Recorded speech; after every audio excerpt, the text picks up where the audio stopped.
Hello friends, welcome to Reboot Yourselves. Myself Dr. Shilpa. Hope all of you are safe at your home in this COVID pandemic. Today I am going to share 7 tips for weight loss which are sustainable, evidence-based and no nonsense. There is no single strategy that works best for everyone, but there are few tactics that are useful for most of us.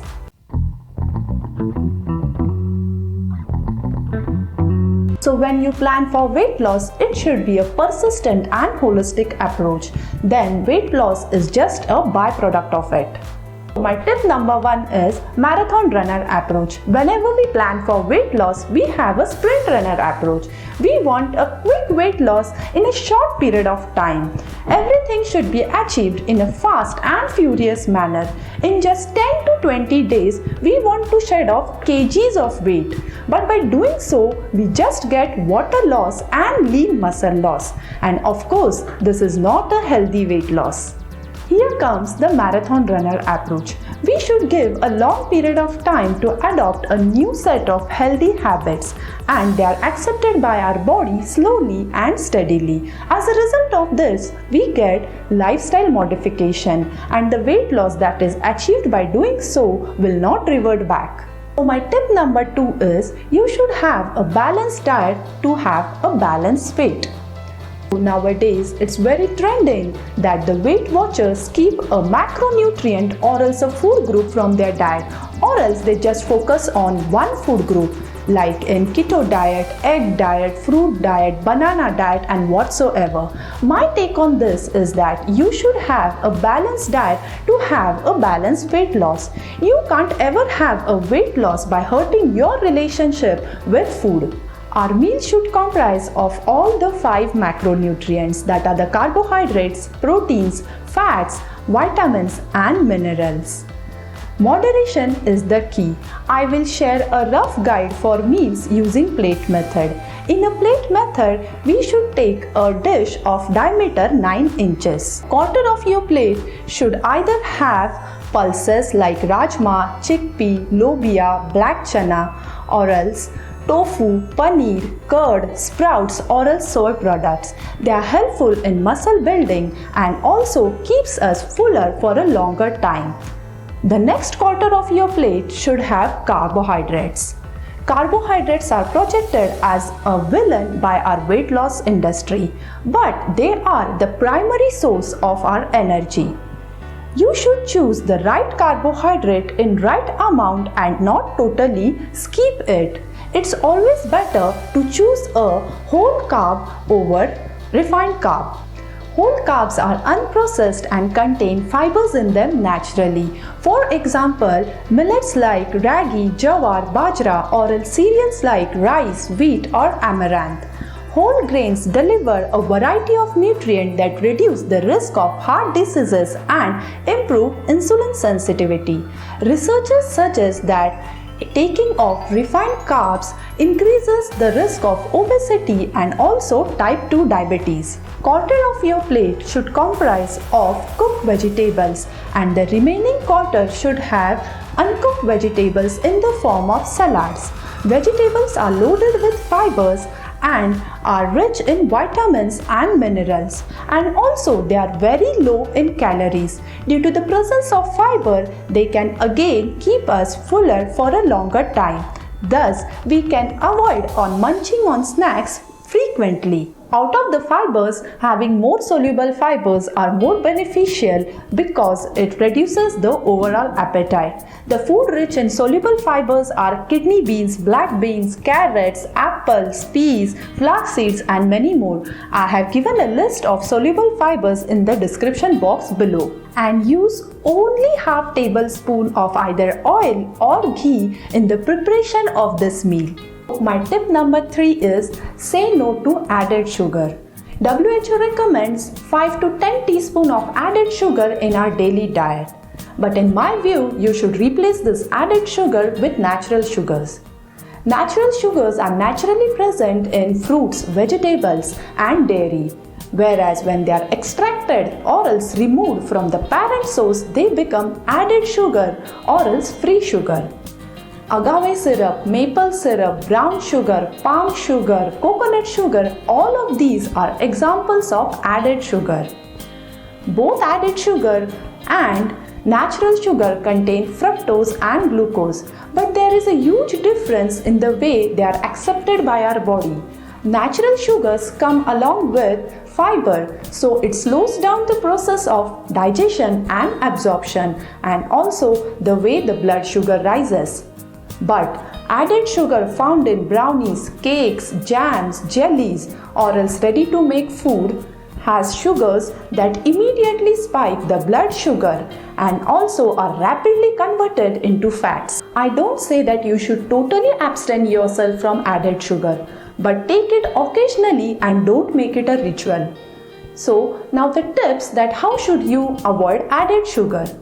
Don't take processed food because processed food are loaded with sugar to improve its shelf life, texture and appeal. Also read the nutrition label carefully. See the amount of carbs and how much of it comes from added sugar. Avoid sugary drinks like Coke, canned juices, energy drinks because they make us feel energetic for a short period of time, whereas they don't give us any satiety. So the bottom line is you should avoid packaged food and processed food. Rejoice with your body daily. So how can you rejoice with your body daily? It's very simple, by performing exercises. Exercise causes our body to release endorphins, which makes us feel happier, more relaxed and less anxious. It also motivates us to achieve our goal.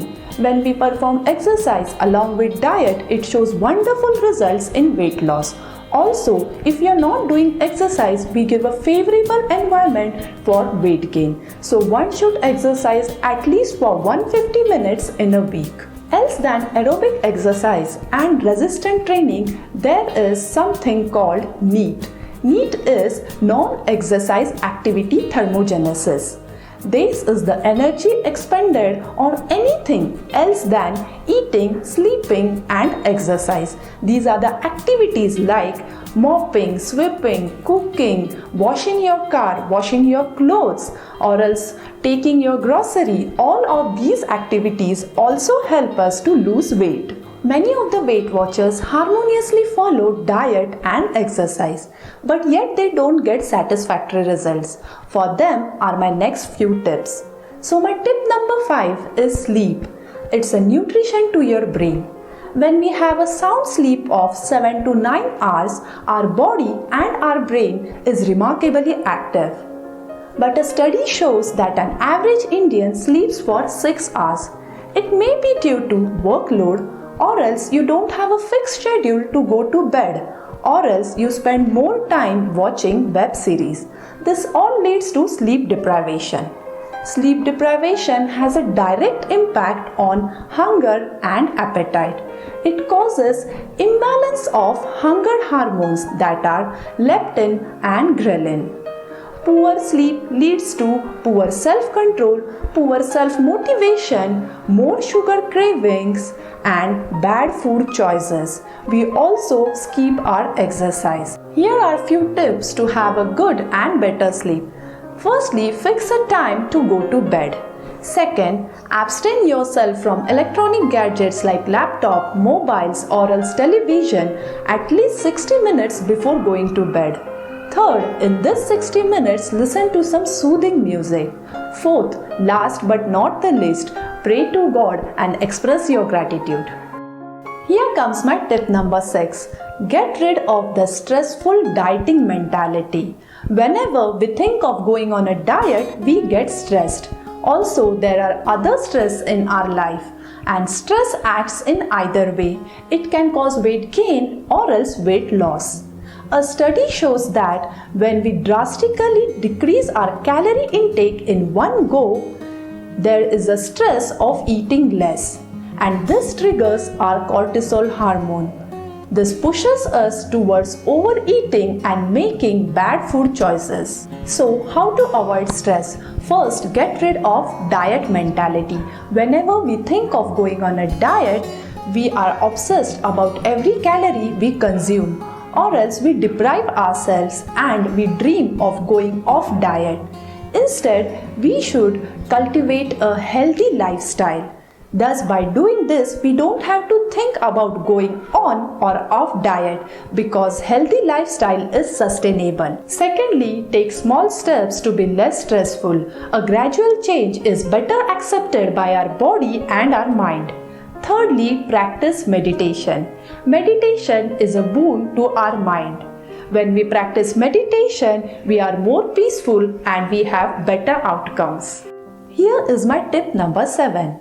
Keep a track of your progress. When I say so, I don't support the idea of standing on weighing scale every single day. But you have to keep a record of your weight and your measurements at least once in 15 days.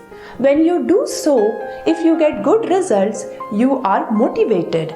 And if there is no progress, at least you can check where you are going wrong. If you have tried all possible ways for weight loss or else followed these tips for a while, and if you're not getting satisfactory results, it's time for you to visit a doctor or a dietitian, as there can be any underlying health issue or hormonal imbalance.